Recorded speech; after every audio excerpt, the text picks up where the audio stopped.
माननीय मुख्यमंत्री श्री सुशील कुमार मोदी जी, माननीय शिक्षा मंत्री श्री पी.के. शाही जी, विशिष्ट अतिथिगण, प्रिंट एवं इलेक्ट्रॉनिक मीडिया के प्रतिनिधिगण, देवियों और सज्जनों, फिर एक बार पटना पुस्तक मेला के आयोजन में उसके उद्घाटन समारोह में भाग लेने का अवसर मिला है। मैं सभी आयोजकों को धन्यवाद देता हूं।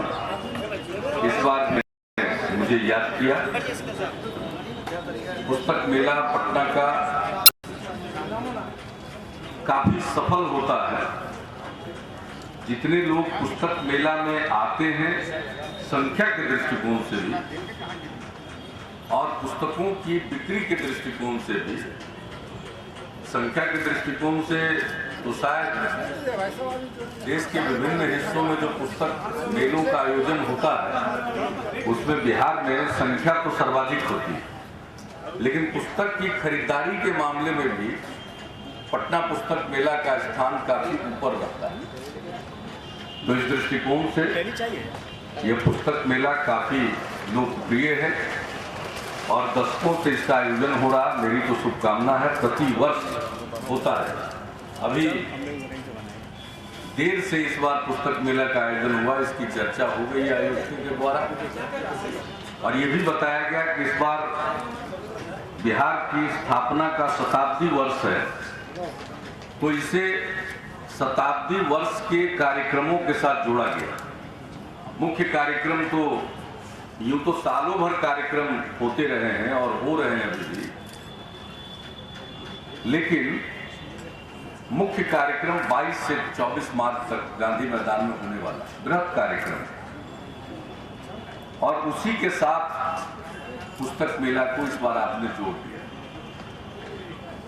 तो आपकी चिंता होती है कि पहले से गांधी मैदान की बुकिंग के चलते आपको मालूम नहीं रहता है कब मिल पाएगा, नहीं मिल पाएगा। गांधी मैदान का भी सौंदर्यीकरण आवश्यक है। पटना की खुली जगह यही है और इस गांधी मैदान के छाती पर कितना कील झुकाता रहता है हर साल, कभी कभी तो देख करके आश्चर्य होता है। पहले तो 10-5 पता नहीं कितना मंच बना हुआ है। एक तो मुख्य समारोह के लिए मंच बना हुआ है बीच में शुरू से, तो सारी सभाएं वहीं से होती थी। पर जेपी की भी सभा वहां से होती थी, लेकिन बाद में रैलियों का सिलसिला चला तो उसके लिए एक अलग मंच बनने लगा। तो फिर और भी कई मंच बन गए थे। तो हम लोगों की सरकार बनी तो ये जो मुख्य मंच है समारोह का, उसको छोड़कर सिर्फ एक पश्चिम की तरफ मंच रहने दिया गया और उसको हम लोगों ने और बढ़िया बनवा दिया। क्योंकि शपथ हम लोगों ने यही लिया था 24 नवंबर 2005 को, तो उसमें थोड़ी कठिनाई हुई थी। हमारे जितने अतिथि आए थे, आदरणीय अटल जी से लेकर के सब बड़े बड़े नेता, तो एक अलग मंच बनवाना पड़ा।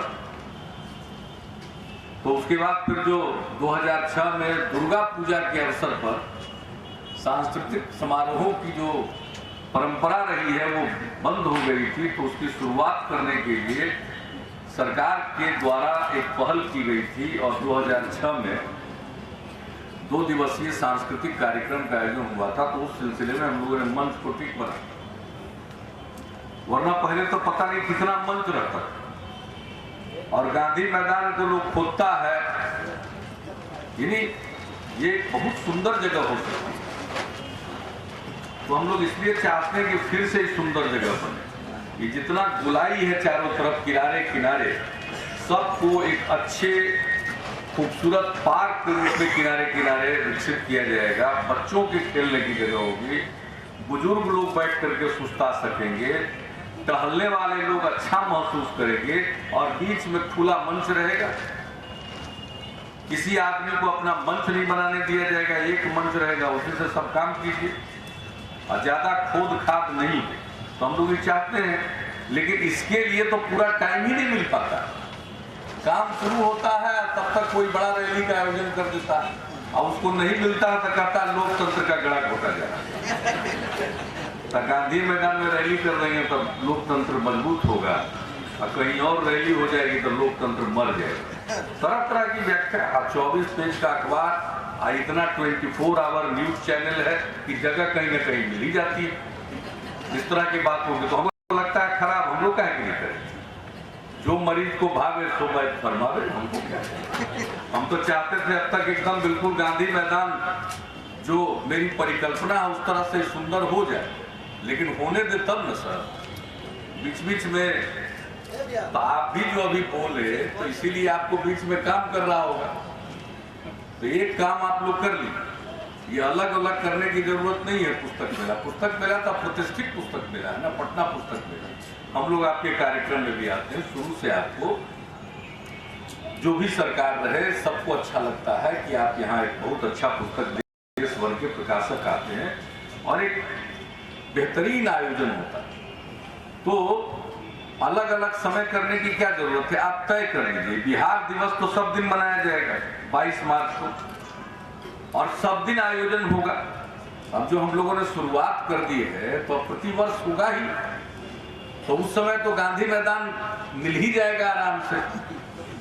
तो 22 मार्च का डेट आप सदैव के लिए अपने कैलेंडर में डाल दीजिए। राष्ट्रीय करना चाहते हैं कि अंतर्राष्ट्रीय 6 साल से सुन रहे हैं ये बड़ा भारी करिएगा अंतर्राष्ट्रीय, हम भी इंतजार करें। आप 22 मार्च का तय करा लीजिए। अभी से जो बिहार दिवस के आयोजन हो उसी के साथ अपने पुस्तक मेला को आप सिंक्रोनाइज कर लीजिए, उसी समय इसका आयोजन हुआ करेगा। तो जगह भी आपको मिल जाएगा। प्रशासन से तो जगह मिलता नहीं क्योंकि बिहार दिवस के लिए बुक है। तो बिहार दिवस की जिम्मेवारी जिनको दी गई है शिक्षा विभाग को, तो शिक्षा विभाग ने अपने तरफ से आपको दिया। तब एक बार जब शताब्दी समारोह में आप बिहार दिवस समारोहों के अंग बन गए तो सदैव के लिए बन जाइए 22 मार्च के समय से। इसके आगे पीछे से सब दिन आप अपना पुस्तक मेला कीजिए, और लोगों को तो एक निश्चित समय मालूम होगा। जैसे book trust, national book trust की तरफ से बुक फेयर का आयोजन होता है, तो वो जो मौलाना आजाद साहब के जन्म दिवस पर 11 नवंबर को जो शिक्षा दिवस का आयोजन हम लोग करते हैं, तो वो उसके साथ जुट गया।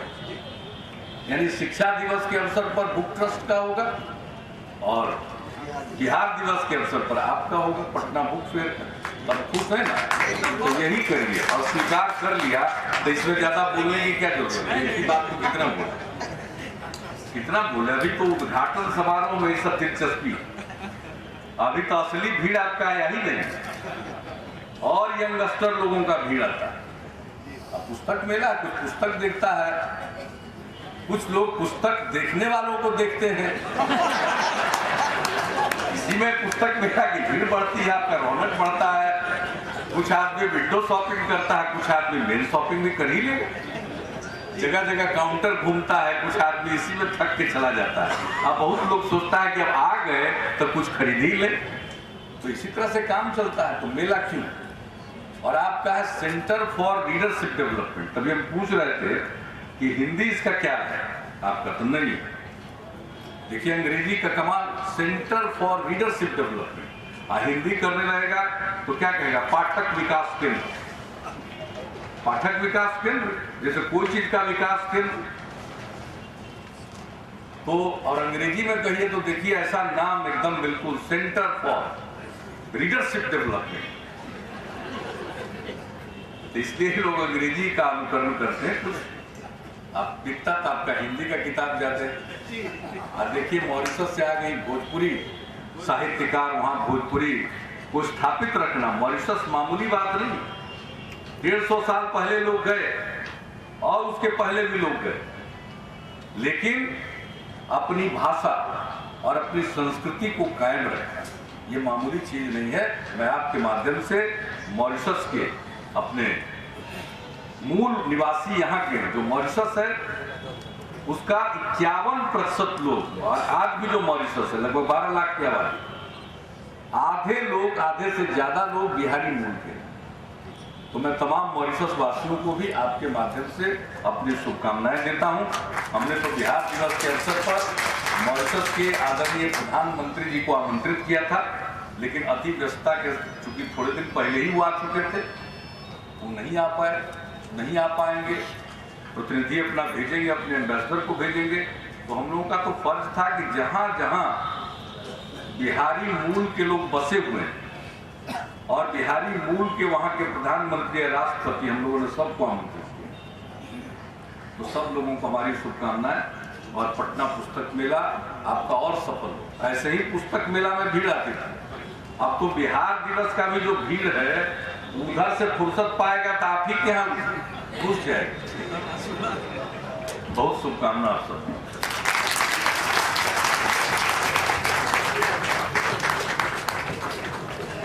जब कोई भी गठबंधन होता है तो जो उसमें शामिल दल होते हैं वो दल तय करता है कि उसके पार्टी की तरफ से कौन सरकार में जाएगा। तो ये तो तृणमूल कांग्रेस का अधिकार है कि उनकी तरफ से कौन जाएगा सरकार में, तो उनका निर्णय करना है।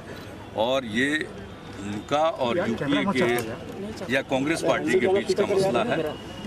जहाँ तक कल के रेल बजट का सवाल है, कल हमने प्रतिक्रिया दी है और बिल्कुल ही निराशाजनक था, उसमें कुछ नहीं। सर कल आम बजट आएगा, आम बजट से क्या माल भाड़ा भी बहुत ज़्यादा बढ़ा दिया और यात्री भाड़ा भी खूब बढ़ाया। तो ले दे करके स्वाभाविक है, अगर उनकी पार्टी के अंदर इस बात को लेकर चर्चा नहीं हुई और उसको लेकर ऐतराज है, तो ये तो एक ऐसा नीति विषयक प्रश्न है जो कोई भी दल सत्ता में है उसको आपस में तय करने का अधिकार है। लेकिन हाँ, इतना जरूर है कि इस पूरे घटना चक्र से एक बात साफ हो गई है कि यूपीए का गठबंधन बहुत ही कमज़ोर स्थिति में है और केंद्र की सरकार किसी तरह से, मतलब जिसको कहिए कि घुट-घुट कर जी रही है। सर कल आम बजट है, क्या उम्मीद है सर? हमें आम बजट से उम्मीद है। हमने